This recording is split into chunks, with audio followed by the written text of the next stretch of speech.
Hello to all of you looking for E3 content. We are the Cartridge Club, and we are a community of gamers who love games, and we love E3. And we just got done watching a ton of press conferences and wanted to take a moment to kind of go through the biggest and best things for each of us that we found. So I have a few individuals from the club with us. Quickly, I want to just say hello to Ryan, also known as It's Rocket Sauce. Hello. We have Josh, who is the host of the Frantic Thoughts podcast and the YouTube channel, Frantic Society. Hi. Yeah. And then we have one of the co-founders of the Cartridge Club, and that is P1. I'm also one of the current hosts of the Cartridge Game of the Month podcast. Yes, that is true. That is true. So we want to kind of hit this fairly quick, and we're going to do individually, we're going to do our top 5 things that we saw at E3, and then we are going to kind of give kind of our final thoughts of the event. If you want to look, we did do 8 separate shows for each of the major press conferences. We'll have them in a convenient playlist for you fairly soon here. But I want to start. We're going to go 5 to 1. We'll do everyone's 5, 4, 3, and so on. But I'm going to start with Josh. What was the number 5 thing for you that you were most that was in your top for E3 this year? It might sound kind of, you might think this would be higher on my list, but this has been a good E3. It's going to be the Kingdom Hearts 3 trailers, the Frozen reveal, Pirates of the Caribbean reveal, all that stuff. Just gets me more hype for that game. All that stuff. I've said this probably 4 times now, but I got emotional the first time when the Frozen trailer happened, even though it's the cheesiest trailer ever. It just got me. So, yeah, that's my number 5. Excellent. So, Ryan, what is your number 5? So for my number 5, this led off the Sony show. It was the last to me a little bit, but it was still pretty good. Excellent. Sean, your number 5. My number 5, it was a combination of the way that the developer came out and was super nervous to present her game, as well as the description of her game and then the game itself, and it's Sea of Solitude. Really pumped for this indie title. And you could tell that she was on stage and she was so excited to be there. Like, it was really well done. Excellent. And then for my number 5, I was going into the Bethesda press conference expecting some things, and some of the things that I was contemplating actually did show up. But the game that surprised me most out of there, that I went into this going, I don't know if I'm that keen on it, but seeing the gameplay, seeing the color in this game, so Rage 2 is my number 5. That I am far more excited about that game than I was going into this show, so I'm slotting it in at that spot specifically for that reason. So Rage 2. Josh, because that's my number 4. Rage 2. I love first-person shooters. This feels like it's the cross-breed first-person shooter I've been looking forward to. Sorry, has color. Feels a little like Borderlands, a little bit like Doom, has some powers in it, and it's just right up my alley. I'm excited. So that's my number 4. Excellent. Ryan, your number 4. Same thing, Rage 2. I loved everything I saw out of it. You know, the boomerang mechanic and the other little power-ups that you have in the game makes it look like a really, really fun first-person shooter that I'm all interested about, all in on it right now. Excellent. Well, I have a feeling Rage might not fall into P1s, but what is your number 4? My number 4 is a game that was made. I had never heard of it before. Josh, I guess, had been following this on Kickstarter for a while. Made right here at home in Halifax, Nova Scotia, and that is Fox Zelda. I mean, Tunic. It looks great. It looks really good. I have a definitely looking great, and it's great to see a small team get some accolade and sort of notice when their games absolutely look adorable. For my number 4 was a game that I was really looking forward to coming into this E3. I was very much nervous about it showing well. I feel like it did show well. I still need to see some more. So that's why it's falling. You would expect this to be higher for me. It was the one thing I wanted out of EA's presentation, and that was Anthem. I'm liked what they showed. I liked some of the new stuff that they were giving to us. I really hope that they continue to push to make this solid. I need BioWare to be able to survive a long life beyond this. But yeah, Anthem is my number 4. Number 3, Josh. Smash Brothers. Sorry. I'm getting antsy. I'm touching everything. Smash Brothers really excited me, and all of the stuff we talked about in the previous video where we went over it, all the characters are in it. It looks like people in the club are going to get into it, so I'm excited to probably suck and get destroyed by Ryan in this game, but it looks like a lot of fun, so I'm ready. Excellent. Well, Ryan, I have a feeling your number 3 is not going to be that, but what is your number 3? Spider-Man. I watched the trailer a few more times today. I watched the gameplay that they showed after the show yesterday. I love this game. It looks so awesome. I can't wait for September to pick this one up. That is fantastic. And P1, what is your number 3? So my number 3 is not an indie game. It is the reveal that we got last night at the Sony press conference. It was the best part of the Sony show for me, and that is the return of my man Leon in Resident Evil 2, the remake. So hype, so pumped, can't wait. Yeah, that was a great trailer, a fitting way to bring back a very, very well-esteemed game. I think a lot of people are super excited for that.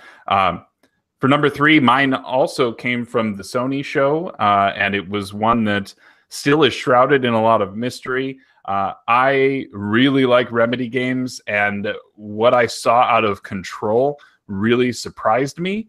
This game they had been rumored to be working on a project that was going to be a third-person action game. I did not expect what we got in that trailer, and I'm really, really looking forward to hearing more about this and seeing. And I believe that lead character looks like, I believe her name is Maggie Green out of The Walking Dead. She's one of the actresses from The Walking Dead, I believe. It was a very quick glimpse at her face, but I may be mistaken. But very excited to hear more about Control. The name's a little lukewarm on the name, but the game concept and just the visuals, if they can amp up the action from Quantum Break, I'm all in on that. And Sam Lake is a freaking genius. Just want to say that. Moving on, we're hitting the home stretch. Number 2 for Josh. Doom is one of the best FPS games ever made. Major City, I wasn't sure what it was, but it got me so hyped. I'm ready for that game. Excellent. Ryan, you're number 2. Mine was the reveal of Resident Evil 2. It was one of my predictions that came through. I was really excited about this game getting announced. It looks awesome. I found morning that there was another trailer that they put out. It's shorter, but actually shows more gameplay, and it looks awesome. It looks, it's that Resident Evil 4, over the shoulder look to it. But like, I guess I see how the horror's coming out of it, and I like it. Where most of it from what I saw looks like it's gonna be relying on the flashlight in the dark and everything. It looks and not being a fighter, just not being a. So my number 2 was a game that was announced last year on the Ubisoft stage, and it was kind of one that people kind of looked at, and I think some people were kind of mocking it a little bit. I was interested in it then, and the way that they showed it this year, something clicked, and I am super way in on seeing more and playing Starlink.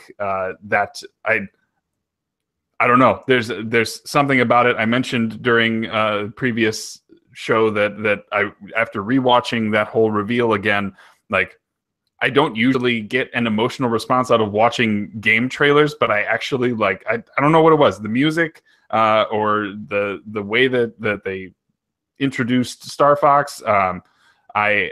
I'm super, super jazzed, and I'm looking forward to that, and I want to fly in our wing. It'd be awesome. So we're up to the end. Number 1. Josh, what is your number 1? Way it was composed from the beginning with her showing how she fell in love basically, and then the horribleness of the world, juxtaposing with that. It's just a great trailer. It just got me really pumped for that game. I know it's probably a year off or whatever, but that really left an impression.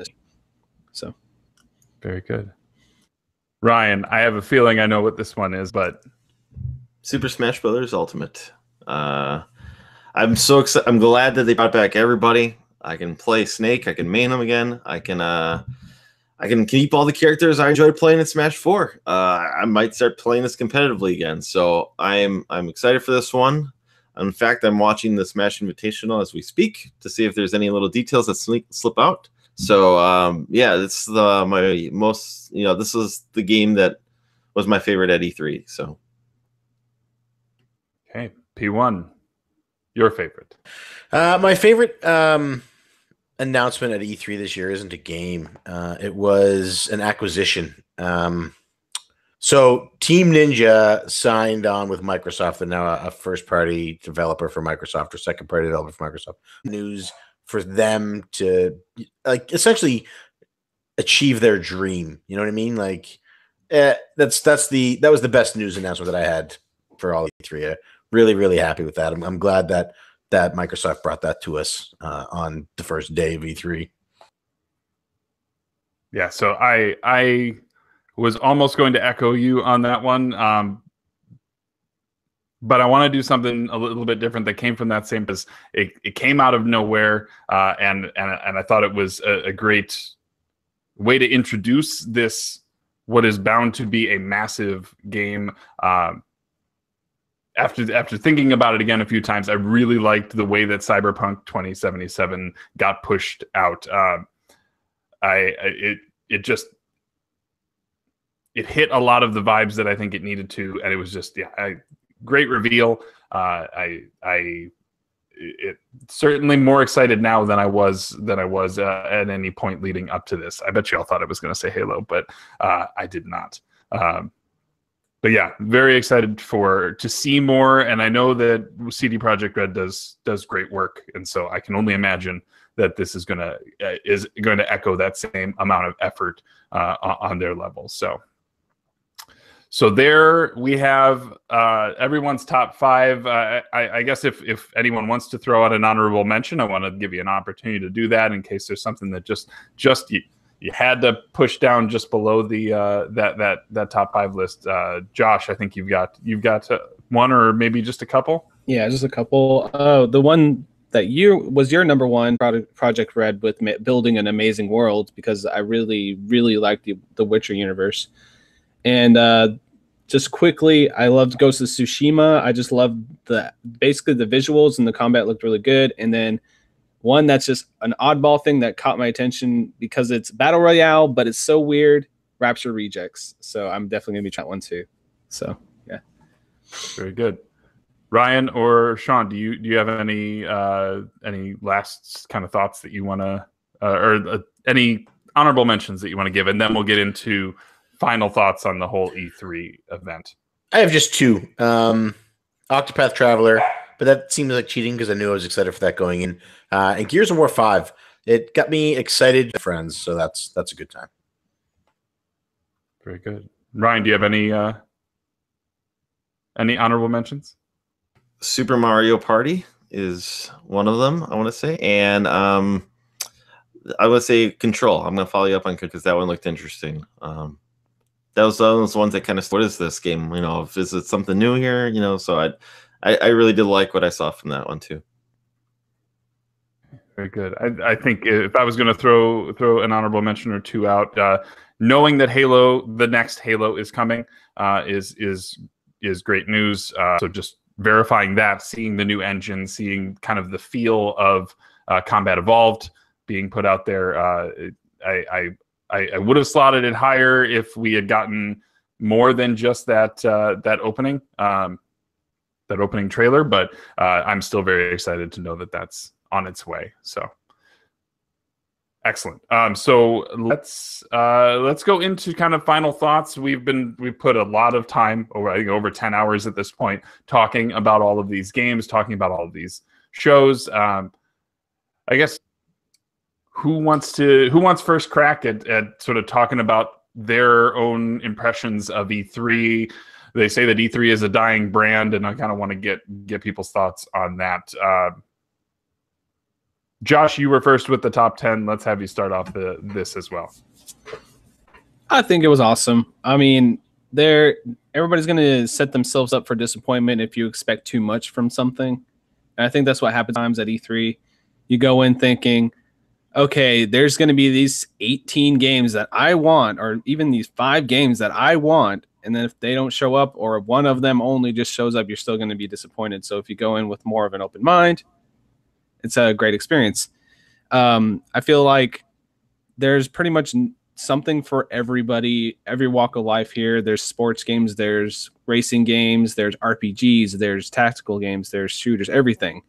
And just looking at the rest of this year and then up until February, like especially after all these events have happened, it just packed out the schedule with awesome games, in my opinion. Did you want me to do my favorite press conference too, or? Yeah, sure. If you wanted to talk about your favorite press conference or that sort of thing, yeah, absolutely. Okay, so I think that from a general press conference standpoint, I think Microsoft killed it because of just the flow, game. I love their stage setup. It was great.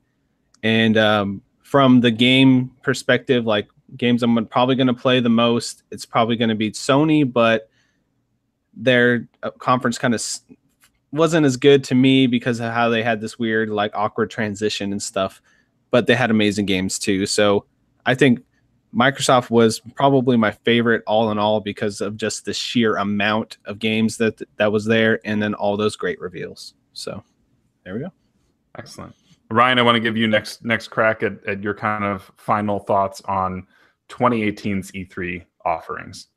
So I want to say off. I thought this was a good overall E3. I don't think it's dying. I will look forward to it next year. This is a lot of fun seeing what's coming out, and stuff like Resident Evil 2 remake getting announced. That stuff's awesome. I love when that stuff comes out. I only thing I wish, and I noticed it kind of this year, that it seems like, man, there was a lot of leaks, and I think they kind of dampened a little bit of the hype, if you will, for some of the things. Some stuff got pushed out a little early, so I don't know. I wish, or stuff people want to get ahead of somebody. They don't want to get left behind with their announcements. Where I wish people would hold back a little bit for E3. Keep this special like it is. I was kind of surprised too by Devolver Digital show. I did enjoy it a little bit. I got probably a digital game on the Switch that I'm probably going to pick up with my friend Pedro. So that's probably should have been an honorable mention, but yeah, but that's one of those things that stuck out to me, and I love the RoboCop parody at the end of the show there. As for the best show, I think Bethesda had the best show. Now, not every game was a hit. Was a hit with me, but I got a bunch of games in there that I enjoyed with your Rage 2 and Doom Eternal getting announced. And I liked the bits that they had. They had fun with their show. So to me, like, they had the best flowing show, in my opinion. And for the most amount of games, I think PlayStation was the one for me with that they had your Last of Us 2, your Spider-Mans, got to see Death Stranding gameplay. Resident Evil 2 was announced at it. So to me, like, that was the one that had the biggest amount of group for me. It wasn't my favorite, but it had the most amount for me. So excellent. P1, your thoughts on E3 and this whole monstrosity? I enjoyed E3 just as much this year as I did last year. Part of that is attributed to the fact that I got to experience the conferences in real time with friends, messaging on Twitter and Discord, and then I get to talk about them afterwards with those same friends. So that helped make E3 really good for me. On top of that, Microsoft came out and just blew me away. I was really impressed with everything they did. I really enjoyed their show, and that's coming from somebody who you can go on through YouTube and podcasts where I specifically say I hate Microsoft. They're bad for gaming. They're trying to kill gaming. And that's like within this person shooter where you're fighting mutants, demons, and I can't remember what the third one was, but aliens. So they all look like the same game. But by the end of the Bethesda show, I was pumped. I was ready to buy Wolfenstein 2 Youngblood, or 3 Youngblood, whatever it is. I was ready to buy Doom 2, and I was even considering Rage because you know what? Maybe it's fun to just run around the desert and just put shotguns in people's mouths. And I can't get a plane ticket to Arizona, so I'll have to check out Rage. So Bethesda, great job. Microsoft, great job. Really enjoyed them both. Sony made me feel like a kid again eventually when they showed me Resident Evil 2. That took me way back. I really enjoyed that. And the games they showed were gorgeous. They looked like Sony, you know. And Nintendo was just fun. It was just pure fun. So I'm really happy with E3. I hope it doesn't go away. I like this week. You know what? I like taking a week off work and just hanging out with my friends, watching games, talking about games, and complaining a little bit online. Maybe when I should wait and see what it is that they're trying to do in their fake church with their banjo before getting angry with them. But no, it was a good week. I enjoyed it. I hope it doesn't go anywhere. Yeah. So for me, E3 is always special. This is the second year that we've done this sort of presentation, and I like the approach that we took this year. It really gave us time to properly recognize all the little things where we might in years prior or last year gloss over things like the EA originals, like Unravel 2 and like Sea of Solitude, Tunic. There's a lot of we talk about there being this missing mid-range game, and to be honest, we didn't have indie games in the early 2000s. It just didn't. It didn't really exist, and so indie games are becoming that new mid-range to some extent, and it's when you get things like what Microsoft did with acquiring 5 studios, some of them being bigger than others, but giving those studios the kind of freedom to operate as they were operating, but to be able to make the games that they wanted to make this whole time. I feel like that was really powerful. I feel like I enjoyed Microsoft's show the most because I knew that they had the most to gain, and they could have easily floundered that whole effort. But the stage layout was great, messaging was on point, and I felt like they hit all the beats that they needed to beat. I really Ori looks great. I'm excited for Halo. Gears 5 has got me, and it sounds like a couple others, interested in going back and getting caught up on the series finally, and I think they delivered on a lot of what they needed to deliver in this presentation. Bethesda the same way. They feel super personable. They are comfortably awkward. The moment with Tim and Magnus was cute, and I liked the way that their presentation went. Todd Howard is a genius when it comes to how he can weave a gameplay demo. He's just so skilled at it, and there's no, there was very little doubt of him being able to do that. He is an icon when it comes to gaming. We had a little bit of a misstep with Square, and it's not that what they brought wasn't adequate. So I don't want to come off and say that Square misdelivered. Their delivery of what they had either already been seen or really wasn't new. And so I think for people like us, for people who watch all of the press conferences, there wasn't a whole lot of new stuff. Or maybe, there are people who are way into Final Fantasy 14 who that reveal might have been everything that they wanted out of this entire stretch of press conferences. Ubisoft had a ton of fun. It was great to see people who enjoy what they're doing. It was great to see some surprises in that show as well. This Star Fox announcement is a big deal, and I'm pretty excited for that game, as I already mentioned. Sony, I think if you really look at that show and just say, let's pretend that The Last of Us up to the point when the Ghost of Tsushima stuff starts is the pre-show, that press conference feels entirely different. If they had built it out that way. Now, it would have been silly for them to do that, to put one of their biggest titles as the lead into a pre-show, but framing it differently and not having this awkward intermission, which hopefully they learn from, because the second half of that presentation was on fire. Like, there was a ton of great stuff, beautiful games. Spider-Man looks awesome. and you know, that's months away. I think, you know, and then we end with Nintendo, who is trying to get something for everyone. They want everyone to have a Switch, and they want to make sure that you know, whether you are a fighting game fan or a JRPG fan or a casual couch cooking co-op game fan, that you have something. And so I'm really, really impressed with everything that came out of it. This was one of the better E3s that I think I've seen in a long time, and I'm looking forward to what next year is.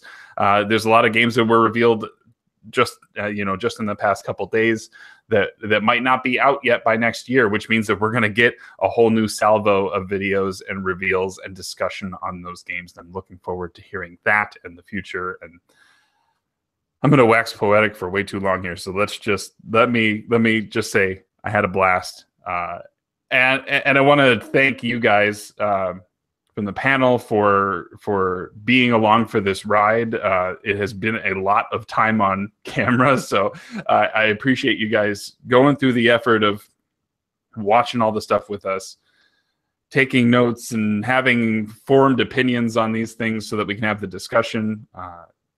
This was awesome. I had a lot of fun here. I hope you guys did too. I did.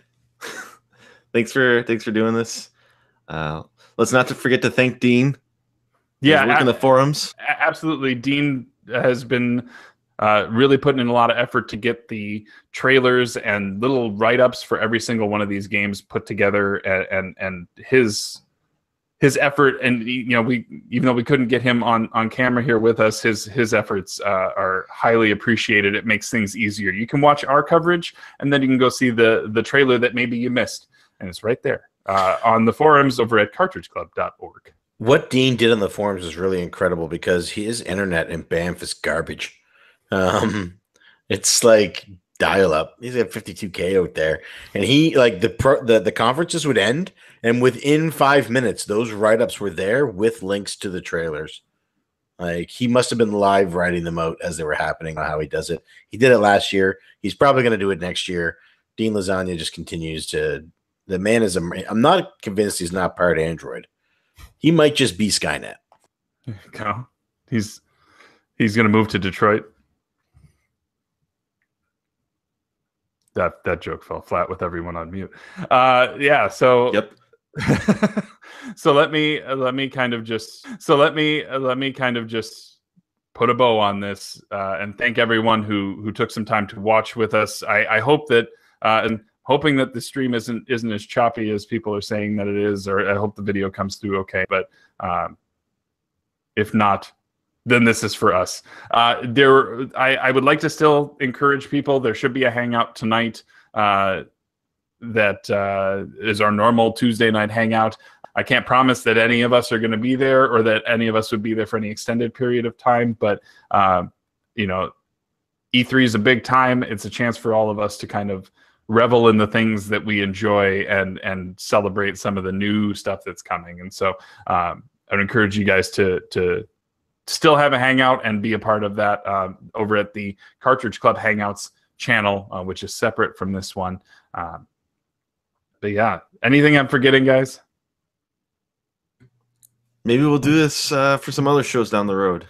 Who knows? Yeah, I think that would be great if we get this format works nice for individual press conferences. Those tend to happen more than big media events like this. So I don't think that's a horrible idea. Or maybe we'll come up with something else that would work really well in this format. Winky face. So are you talking about the Game of the Month podcasts? Oh, winky face. The one that you're currently hosting? The one that I'm currently hosting. That's right. Yeah. Maybe. No promises. We don't promise anything here. Just remember that. It's happening, or I'm changing all the passwords. Good luck. Now that you have access to the passwords, you can also change them too, so he can change them.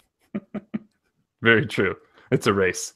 Anyways, let me again just give the panel a chance to tell us where they can find them. So, Josh. First off, thank you so much for including me. This has been an awesome experience. And you can find me at Frantic Society on Twitter. And my podcast is called Frantic Thoughts. I ramble about video games and entertainment week. Excellent. And Ryan, I'm going to give you a chance for comments, but I also want to hear where we can find you on the internet if you have any. Twitter, it's Rocket Sauce. No, it was a good show. It was long, felt long, kind of with the days, but look at it's over. It's all over.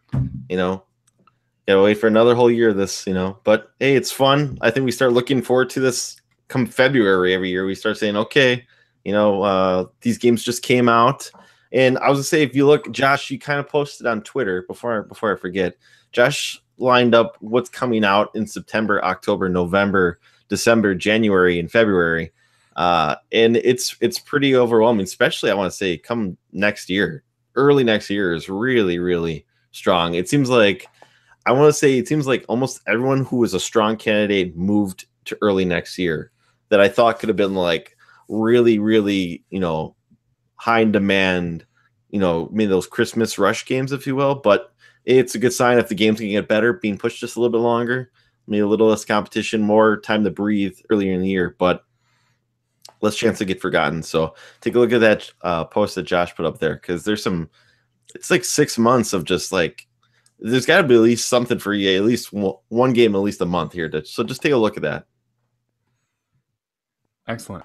And P1, where can we find you on the internet? You can find me at Cartridge Bros. Musty and Ryan, thanks for having me here. You guys have been great hosts. Josh, also a co-host, so I apologize. Musty, Ryan, and Josh, thanks for having me. Josh, I wanted to say thank you so much for the amazing job on the thumbnails. You fucking hit a home run, man. Every one of those thumbnails is straight fire. Bravo. Appreciate that. Like, they're crazy. $0. Yeah, yeah. Well, we pay the same as we pay for E3 thumbnails.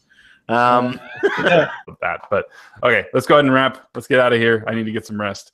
We will see you guys really soon. Again, hang out tonight. You guys should all be there. It'll be a lot of fun. Talk about the stuff you enjoyed, because there's a lot of it. But thank you.